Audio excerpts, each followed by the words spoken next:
స్థలాలు ఇచ్చారో 318 మంది కూడా ఇవ్వాలని సుప్రీంకోర్టు ఆర్డర్ ఇచ్చింది.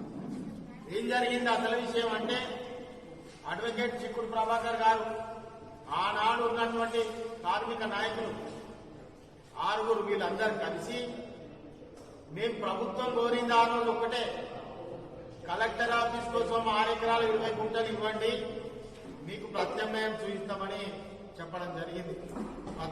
ప్రత్యామ్నాయం ఎక్కడున్న వాళ్ళు అక్కడనే ఆదివాసీ స్థలాలు ఉన్నాయి.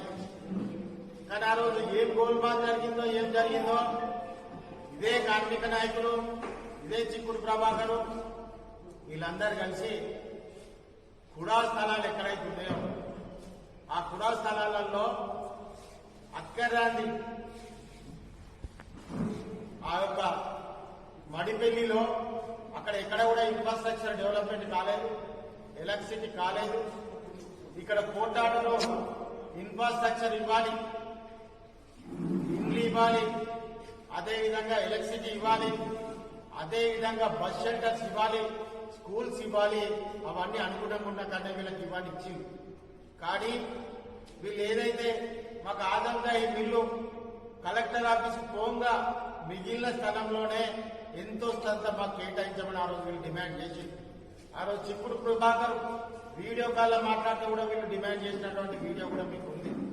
మరి డిమాండ్ చేసినప్పుడు మీరందరూ ఎవరెవరు ఆనంద వీళ్ళు స్థలం కావాలని సంతకాలు పెట్టాలని సంతకాలు పెడితే అదే సంతకాలను మడిపెల్లి స్థలం వీళ్ళు యాక్సెప్ట్ చేసిందని సబ్మిట్ చేసి, మరి ఆ సబ్మిట్ చేసినప్పుడు ఆ కోర్టు కూడా దాన్ని సుప్రీంకోర్టు దాన్ని యాక్సెప్ట్ చేయడం జరిగింది. మరి ఈనాటికి కూడా పోనీ మడిపెల్లి స్థలాలు ఏమైనా చక్కగా ఉన్నాయంటే ఈనాటికి కూడా అక్కడ అభివృద్ధి పూర్తి కాలేదు. స్కూల్స్ లేవు, హాస్పిటల్స్ లేవు, బస్ షెల్టర్స్ లేవు.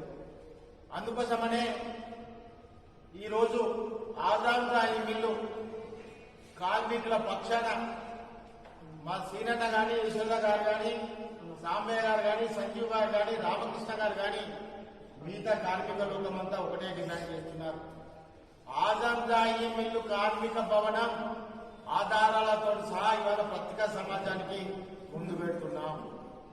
ఎవరి హ్యాండ్ లో దాన్ని మ్యానిపులేట్ అయింది, ఎవరు దానికి అన్యాయం చేసేది మీరే నిర్ధారణ చేయాలి.